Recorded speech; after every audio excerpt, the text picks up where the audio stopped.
English translation 328th contact Saturday, 20th July 2002, 06:33 hours. You are kicking me out of bed early again, my friend. But be greeted and welcome anyway. And if you allow me, I would like to start our conversation by telling you what I asked Florina to tell you about the matters to do with Silvano, and the agreements and decisions made by the core group in connection with him. Because there are obviously misunderstandings and ambiguities in this very matter. This is precisely because, on the one hand, the discussions, reviews of the facts and decisions, etc., simply lack the necessary attention, as well as the perspective and the understanding and registration in the memory, and, on the other hand, because the accruing facts are not comprehensive and not precise enough, as well as not being logged with the necessary details. Greetings to you as well, Edward, my friend. Actually, I wanted to talk about other things first. But I want to comply with your wish and first respond to your request. Silvano's duties and rights have been fundamentally regulated, especially since the 6th of October, done specifically by the following. As in many cases before, these matters were not recorded in sufficient detail and relevance, as I unfortunately had to find out once again, so that I have to fall back on our own records, because apparently various members of the group have also lost the registered attentiveness and the overview as a result of the rather heated discussion in this matter. In future, care should finally be taken to ensure that all important matters and decisions of the group are recorded in the minutes in such a manner that there can be no doubt whatsoever if, for whatever reason, something has to be looked up and read in the minutes afterwards. In addition, all members of the group should be so attentive at every meeting and when discussing the individual items on the agenda that everything discussed and presented as well as the decisions made are kept in clear and lasting memory. Unfortunately, this has not been the case so far, which is a grave evil that repeatedly leads to unpleasant disagreements regarding group decisions, etc. The inattentiveness at meetings and in the case of instructions and decisions also leads to misunderstandings, which could be avoided absolutely and in all things by a serious and clear listening and thinking. It should really and finally have penetrated all members of the group in duty and responsibility that only by this everything can win its order. Thank you, that helps me a lot. But it also tells me that I have understood everything correctly, and that I have not taken Silvano to task without justification. It is very unfortunate that you have to act in this wise, but unfortunately you have no other choice if the order in the center and the progress of the mission is to be maintained. And indeed, contrary to his own opinion, Silvano has to be given instructions, since he cannot work or organize independently and without these necessary necessities. If I have to assess him, I have to explain that he is still very immature in his thinking as well as in his feelings and in his actions. And moreover, he is insincere, and in all things, if it is possible for him, he takes the path of least resistance. However, we should deal with this subject further in a private conversation at a later date, because very unpleasant things arise from his behavior and actions, which also affect others.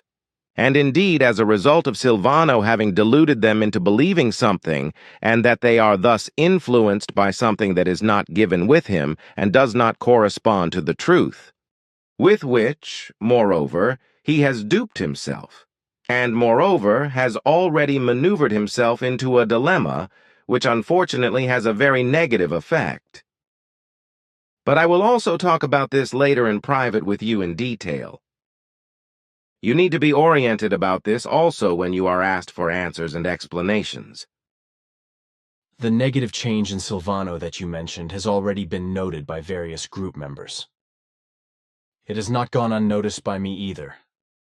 Unfortunately, Silvano's existence in the group is already endangered, which can clearly be attributed to his negative and self-referential wise of thinking and acting, which has deteriorated considerably since last November.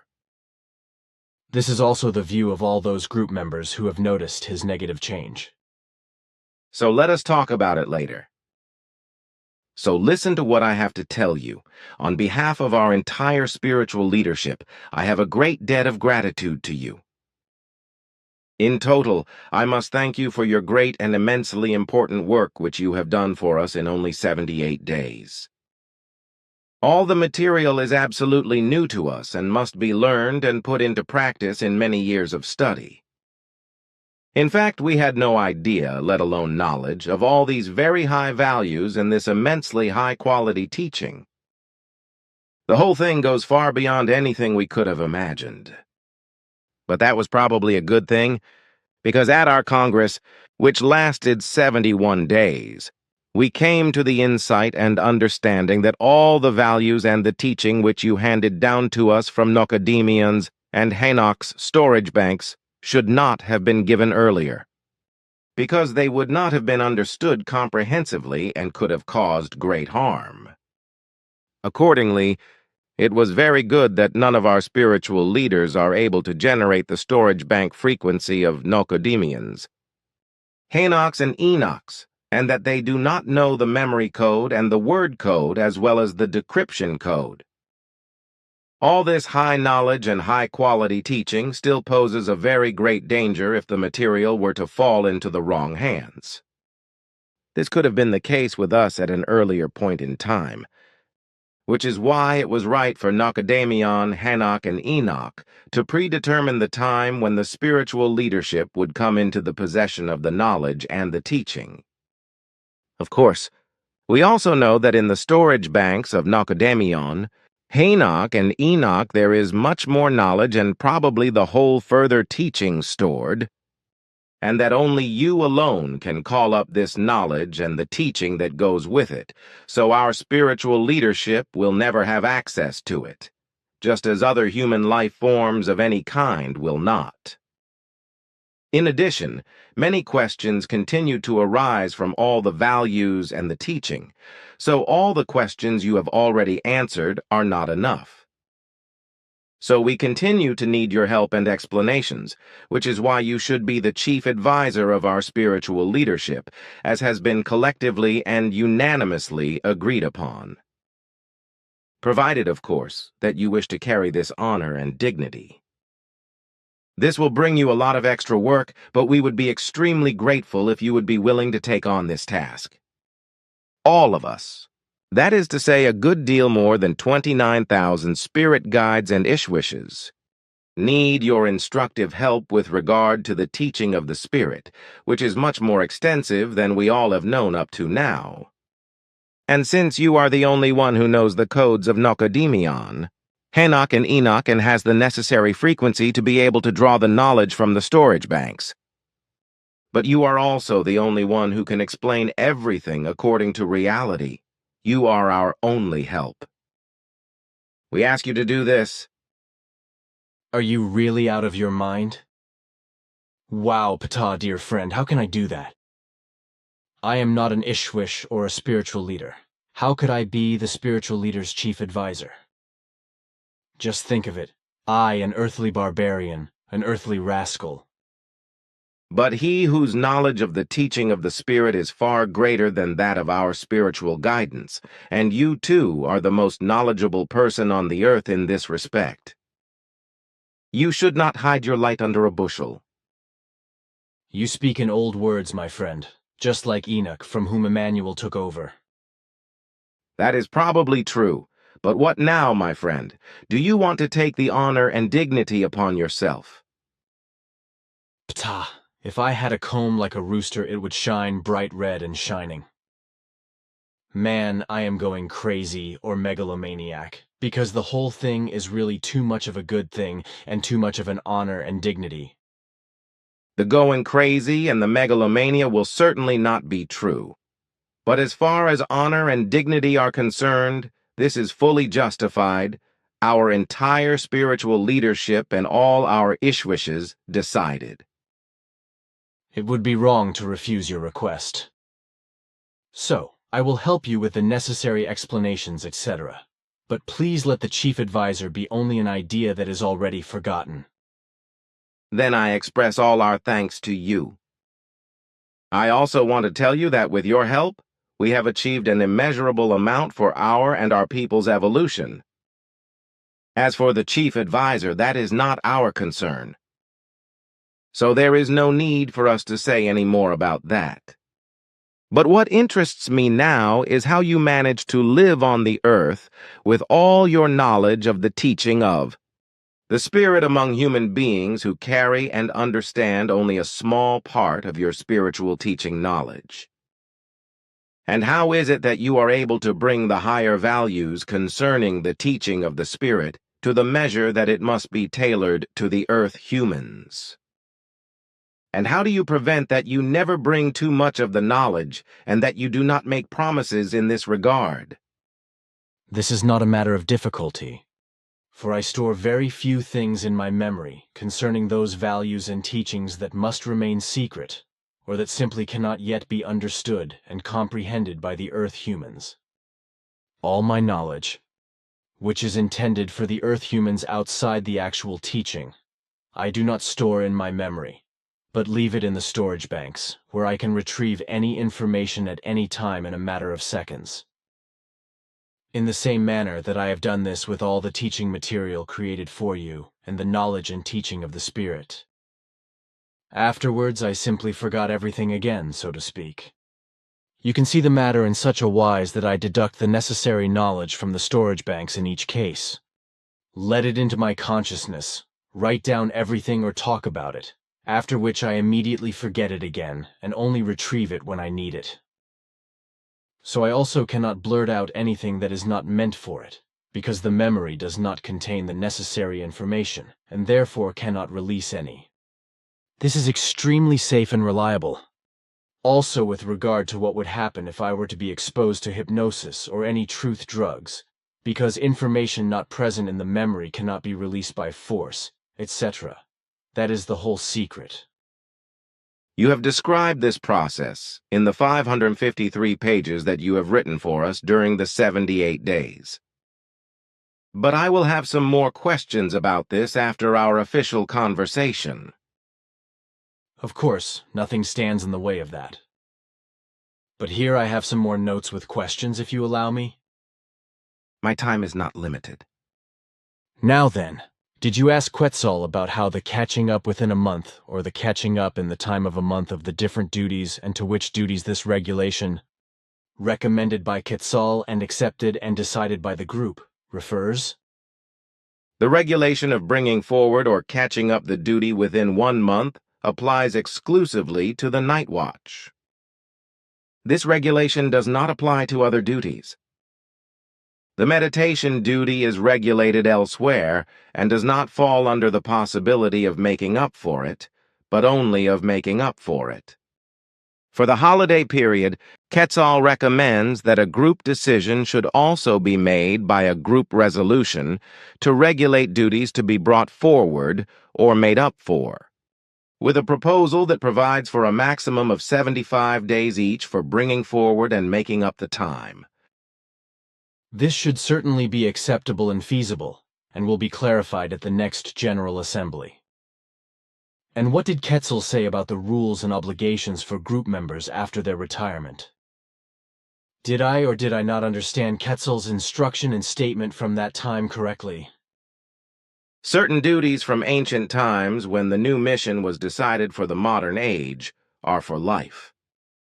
However, this does not include the resolution provisions which were drawn up by the group members at their own discretion or on Quetzal's advice, as these can be changed, improved, canceled, or extended as required by a unified resolution of the General Assembly. This is the case, for example, with Sunday service, except for the rules laid down by Quetzal in this regard for the special Swiss public holidays and Sundays for reasons of fairness. With regard to the fulfillment of duties with regard to the resolution provisions, which are therefore not predetermined by age, but have been worked out in cooperation of the group members with Quetzal's proposals, there are therefore no lifelong deadlines set. Lifetime applies only to the direct mission tasks and mission duties. And as far as the fulfillment of duties according to the resolution provisions after retirement is concerned, it is, and was given from the very beginning, that of course the retirement age should be taken into account for a withdrawal from the resolution determination duties. However, each group member should be careful to ensure that only serious reasons are given for resigning from a duty, since other group members must take over and continue the duties that have been resigned. A resignation of a duty must be compatible with the carrying of one's own responsibility and with a good conscience, and is therefore a purely personal and private matter, with which each group member must cope alone and consult with himself or herself. No group member can be forced to perform his or her duties. However, each individual member should be careful to carry and fulfill his or her duties as far as their capabilities, possibilities, and health aspects, etc. allow. So that is cleared up too. Thank you for your and Quetzal's explanation. What has been said helps us further. Then another question. What is the situation with your language mixtures? Are your various languages preserved, or do they fall into decay as they do here on the Earth? And is there such a thing as trying by all means to eradicate other languages in order to make a special language the world language, as has been practiced here for decades or even more than a century by the Americans, who first and foremost try to eradicate the German language, along with all others, and replace it with their American language? Something like this does not happen here and would not be allowed. On Era 16-403 alone, we have different languages, which in turn have many dialects of their own, and for this it is determined by a corresponding law that all languages and dialects are preserved in their form. This means that the languages and dialects must not be mixed with others either, but must be preserved in their originality, which is a conscious duty for all those from Era to keep to it and not to let any violations arise. Many inhabitants of Era learn several foreign languages and dialects much more frequently than is the case with the humans on the Earth. For the general understanding of all humans of all ethnic groups among themselves, it is the duty of every single person on Era to learn the standard language, which we simply call Eranish Erin, as well as Pliayaran Sarat. This language is used from the earliest childhood. Therefore, it is equal to the mother tongue, and it can be said that every Erin citizen learns and cultivates two mother tongues perfectly from childhood on. In addition to this, we have the intercosmic Kosan, a language spoken throughout our Federation and spoken by little more than a third of our total population. Then a question, which I could have answered, but which is important and should be answered officially by you.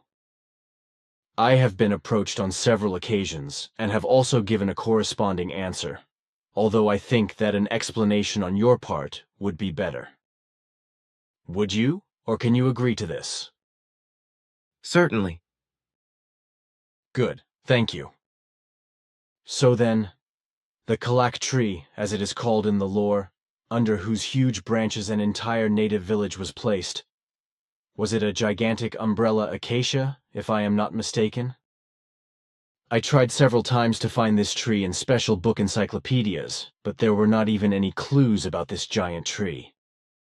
You are not mistaken, because the Kalak tree is actually a giant tree, the umbrella acacia, as you say.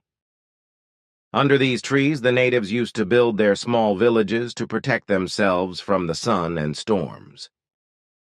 This tree species, however, only grew in tropical areas, and in my opinion, it is probably extinct on the Earth at the present time. I have no exact knowledge in this regard, so I do not know if there are still some specimens somewhere in Africa. However, there are still species of this tree genus, although they are no longer as giant as the Kalak tree was a few thousand years ago. The Ishwish Mata, or God's Eye, was created millions of years ago by a megalomaniacal Ishwish. It is a so-called ring nebula, which also appears naturally and cosmically. In our Milky Way alone, there are said to be more than 600 of them, although there are also different forms, as you explained to me on my great journey. The Ishvishmata, however, was created, as already mentioned, by an Ishvish who had become megalomaniacal. In addition, questions arise again and again. Why an Ishvish, who is supposed to be a king of wisdom, can cause destruction in this or any other negative form?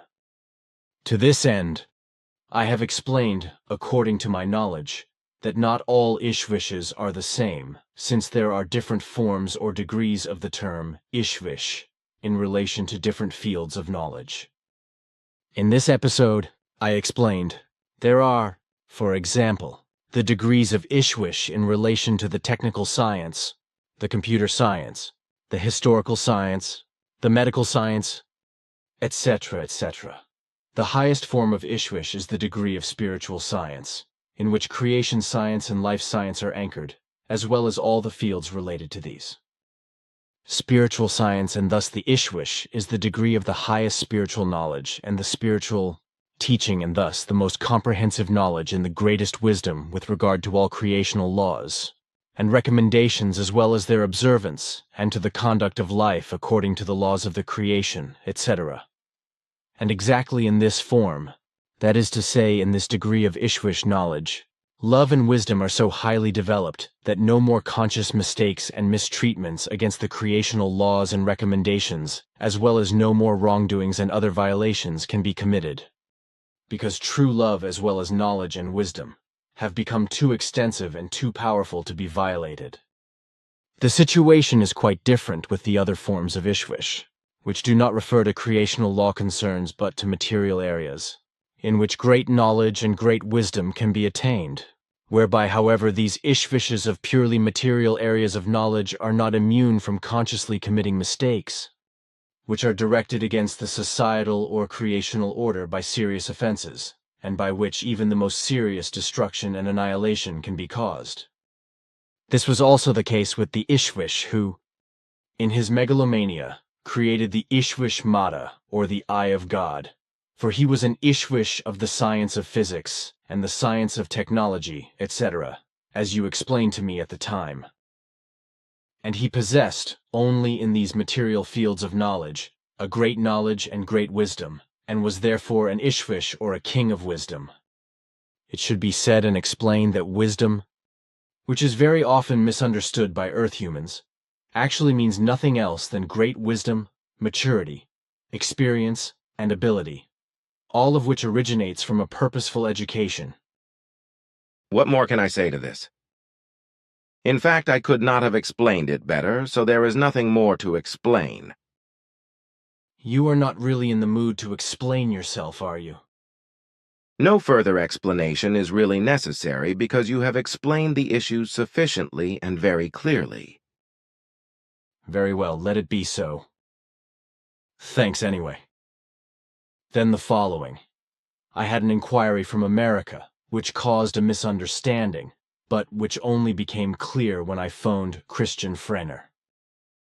It was about a figure who is called Indrid Cold in the USA, and who allegedly comes from a planet called Lanulos, as Andrew Cosette explained to me when he called. He also said that in America there is a story going around that this figure is probably of extraterrestrial origin. It is said to be headless, to have glowing red eyes and wings, and to have flown through the air, and so on and so forth. In general, it has been reported that the figure Indrid Cold was or is called Mothman, which can mean both Mothman and Mothman. This figure is said to have been particularly popular in 1967-68 in the village or town of Point Pleasant in West Virginia, and many UFOs have appeared, not only in West Virginia, but even worldwide. There are said to be hundreds of witnesses to all of these incidents, including many police officers. Since I had no knowledge of all this, and had obviously misinterpreted the name Mothman as Maitreya, I asked Michael Heseman for advice. Of course he did not find the Indrid Cold story, that is to say the Mothman story. Now the question about what to really think of this story if you know anything about it at all, and if yes, if you are allowed to talk about it. For my part, I think it would be very interesting and important to learn something about it and to hear some facts of the Enlightenment. It is not worth thinking about it, because on the one hand, it is an invented, mischievous story about the Mothman, just an owl's mirroring, as you once called this kind of activity. On the other hand, at that time, a real hysteria arose regarding UFOs, according to which many humans at that time saw many unreal things that really did not exist. So through hysteria, they fell into hallucinations, self-generated real visions and strong imaginings. This hysteria was not limited to the United States of America, but spread all over the world. In fact, however, at that time some flying objects appeared which were unidentifiable for the Earth humans, whereby of all of them only 2 were really of extraterrestrial origin, which belonged to our Federation and which could be observed several times. All other observations were undoubtedly due to terrestrial flying objects of partly secret form, or to any natural terrestrial phenomena, or they were based on illusions and self-deceptions, etc., whereby the self-deceptions were usually based on wishful thinking, which was aimed at seeing extraterrestrial flying objects, as it is still the case today in the vast majority of cases of UFO observations. Then that is settled too.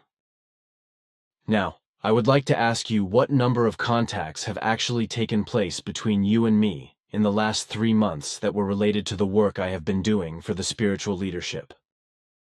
What was the number of telepathic and personal contacts, and what is the total number of contacts to date since the last count? Florina did indeed receive this question and passed it on to you. Have you brought the data now? During your working time for us, 8 telepathic contacts and 49 personal contacts took place between you and us, but they were not transmitted and not recorded in writing by you. Because the knowledge and all the explanations dealt with in the conversations were not meant for the human beings of the earth, but only for our spiritual leadership. And since the last count, there were 13 further personal contacts, as well as 5 telepathic contacts, whereby for the latter also no written records were made. So up to and including today, the 20th of July, 2002, there have been 575 personal and 710 telepathic contacts, of which 328 personal contact conversations have been and are being recorded by you in writing. Christian Freiner can update the list again. This should actually be done every full year. What do you think? This is a suggestion that should be followed. All right, I will pass it on like that. But now I would like to talk to you about what we talked about the other day regarding the so-called crop circles. You said that in the next few weeks you could give me permission to talk about what you explained to me. Is that now, or is now the time? The time has come to be able to talk openly about everything, because we have been able to finish our research and clarifications. In addition, since our conversation on this matter, knowledge has come to light among the Earth humans that allows me to speak openly about it now. You will soon find that confirmed. Although the basic facts are not yet known, what has been researched is sufficient to clarify things on our part. In this episode, I can also give you some information that you are not yet familiar with. So listen. As I have already explained in previous conversations, the so-called energy crop circles and energy pictograms are actually connected with extraterrestrial influences, but we first had to find out why you should not have talked about them. Because false explanations should not be allowed to arise so that no harm could arise through which the wrong paths could have been taken. But these outside influences are not according to how the crop circle believers assume, who believe that extraterrestrials are directly the originators of these creations. In fact, It is indeed Earth humans who, in an artistic wise and in effortful work, kick and roll the crop circles and pictograms with suitable aids of quite primitive form into the grain, etc., starting from prefabricated drafts and drawings, which in the beginning were handmade, but for some time now have been very artistically produced on computers and manually transferred to the crop fields, etc. So the whole thing is actually, as in old times, and as you have found out quite early on with Quetzal, purely human-made, although it must not be overlooked, as I have explained to you several times already, that extraterrestrial powers are involved. This is not, however, a form of extraterrestrials or extraterrestrial life forms of human or any other material kind, but solely and exclusively cosmic energies, which are taken up by the humans sensitive to them and which creatively support their fantasies and ideas. If one starts from these swinging wave powers and specifies them, then one can speak of universal evolutionary energies or evolutionary energies, as we do. These are the finest energy-swinging waves which are present universally and are absorbed by every human life form, thus stimulating their fantasies and ideas to develop. Depending on the person and their disposition, these swinging wave impulses give rise to the most diverse forms of application and use. In the case of making crop circles, the factor of drawing and designing as well as creative arts will appear, where these good values will simply be used by the swinging wave. That is to say, impulse receivers in the wise as to how it just comes out in the crop circles. This kind of art production is an individual form of each artist, and most of them want to remain anonymous and are content to indulge in their art and enjoy it as well as the confusion and the erroneous faith of certain humans who, as a result of their non-realistic thinking, indulge in things that are alien to any reality. It is still to be explained that during the first time when we noticed that extraterrestrial influences were playing a part in the energy pictograms or energy crop circles, that these could be suggestive and impulsive influences of any mischievous extraterrestrial human life forms, which is why we only started research in this direction, which took a long time. Finally, we were able to exclude this possibility, so we turned to further research several months ago and finally found the solution to the mystery, which we only managed to do last week. You have already told me that in part, except that you have now found the solution to the mystery, which was only last week, as you say. But you have not explained everything yet, if I understood you correctly. What I have not explained yet is the crop circle video, where white-colored objects appear, fly over a crop field, and in the next moment wide pictograms appear in the grain. This video, like others of the same or similar kind, are also fakes made on computers. The same is true for the Mexico video, on which a large disc-shaped object can be seen, which, coming from the left, flies to the right with a slow oscillating movement and disappears behind a high-rise building. The witnesses who have appeared and are still appearing, who claim to have seen the object, are influenced by the press and television. So their claims have no value whatsoever, and all the testimonies given are based only on suggestive influences and imaginations, as is the case with the testimonies of Carlos Diaz in Tepoztlan in Mexico. This is really new to me, but I suspected it, because everything seemed very suspicious to me with all these videos that I also know. What do you actually think of Bush and Sharon in relation to what they are having their military do in the name of peace with regard to the so-called fight against terrorism, freedom and security for the country and the population? But I would not forget to include the Palestinians with their suicide squads, etc., in this question. There can be no question of working for peace and for freedom and security for the country and human beings in any wise. nor are the murderous acts carried out on the orders of the military forces of Bush, Sharon, and the Palestinian leadership a counter-terrorism operation in the slightest, but on the contrary, effective terror for the purpose of gaining land and resources and personal, political, and financial power. This also applies to Yasser Arafat and to all other rulers of the world who act in the same wise.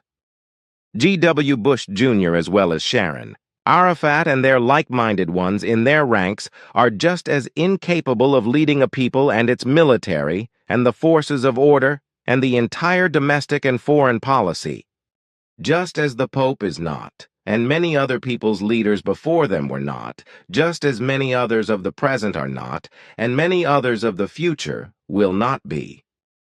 Leaders who crave only after power, wealth, revenge and retaliation, fame and self-glory and self-perpetuation can never be true leaders. For true leadership requires modesty, anti-materialism, knowledge, love, and wisdom, genuine leadership and honesty, personal inner and outer freedom, and peace with oneself and with one's fellow humans. And leadership also requires respect for all life, for law and justice, and adherence to the laws of the creation. But there must also be the necessary tolerance, as well as the virtues and the energy and strength never to lapse into lust for power, even if, under certain circumstances, in a situation, etc., it is necessary to be tough and use logical gavolt figu dict, to use, with all the coercive means that are at one's disposal, physical, psychical, mental, and consciousness-based powers, abilities, and skills in order to carry out and carry through tremendous actions and deeds. Illogical gavolt must never be debatable in any form in a leadership. If, however, illogical, evil violence, and thus evil violence with murder, death, torture, destruction, annihilation, and ruin, occurs nevertheless through leaders themselves or through their orders and their henchmen of a special, military or private nature, then we call such leaders war criminals and criminals against the right to life and against human beings, which applies to all direct and indirect rulers as well as to the executive bodies.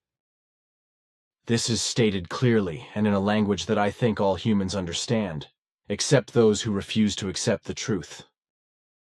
But now another question concerning the terrorist attack on the World Trade Center in New York on the 11th of September 2001. The speech is about the fact that the American government and especially President Bush had been warned about this event, but that he had consciously and radically put a stop to everything in order to be able to realize his plans for world domination.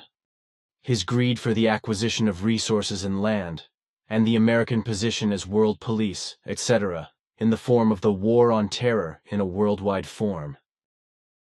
And when you consider what he has already done in Afghanistan, like his father, who was not a bit better, you can imagine that the rumor is true. In this respect, I am not allowed to give an open answer, since you are writing down the reports of the conversations when you later retrieve them from our recording devices. Aha, this answer also says a lot. But another question. Now and then the Earth humans from our future come into our dimension and thus into our space-time continuum, as you explained to me on my great journey.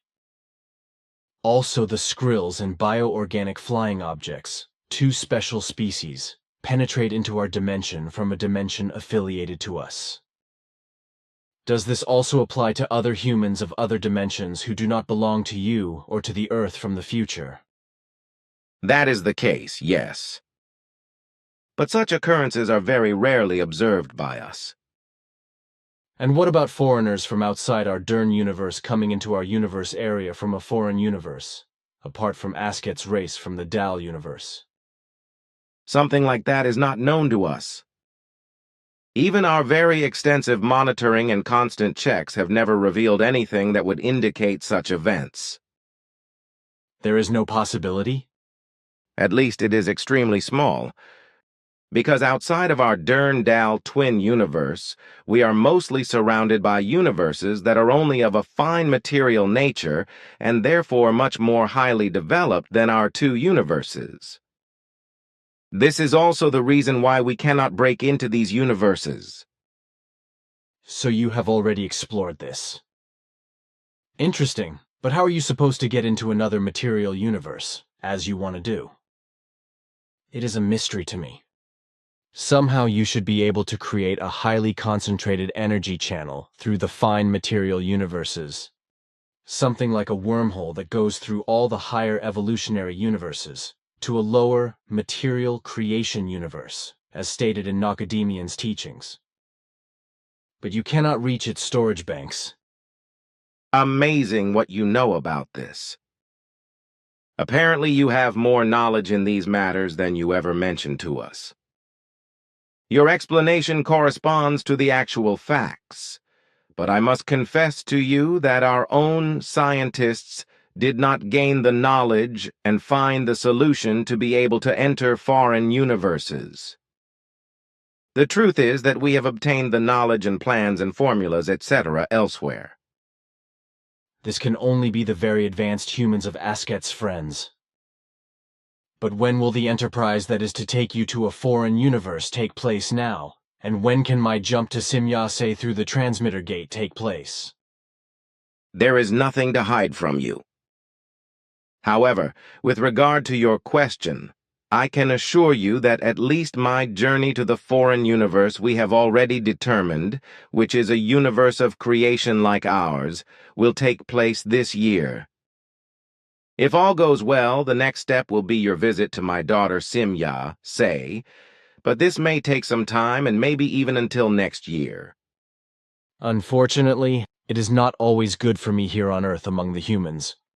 If certain things cannot be kept from me, because it often causes me pain, especially when people lie to me and believe that I do not notice the lies, when I just pretend to take everything at face value. But regarding your journey to the foreign universe, I wish you the best, good success, and that everything really goes well, and that you come back again. I know your way of acting in this respect, especially regarding the fact that you are often lied to and believed not to recognize the lie.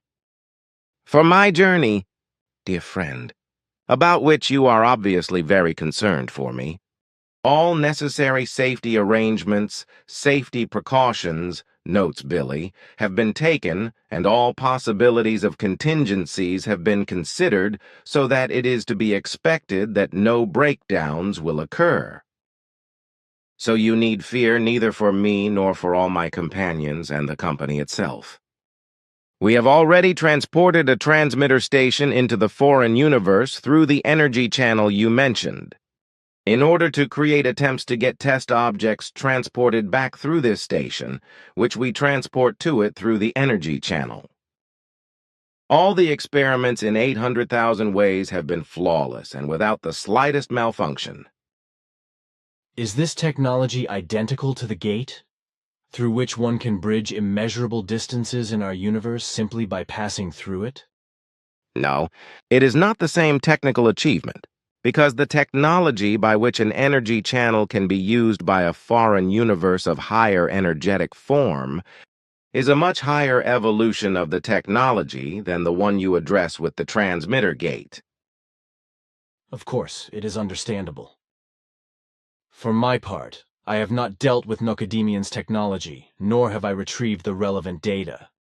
For reasons of principle, I have been content with simply informing myself about what is necessary to be able to enter a foreign universe of the creation, and how it can be managed to penetrate or bridge higher energy universes or forms of creation, etc.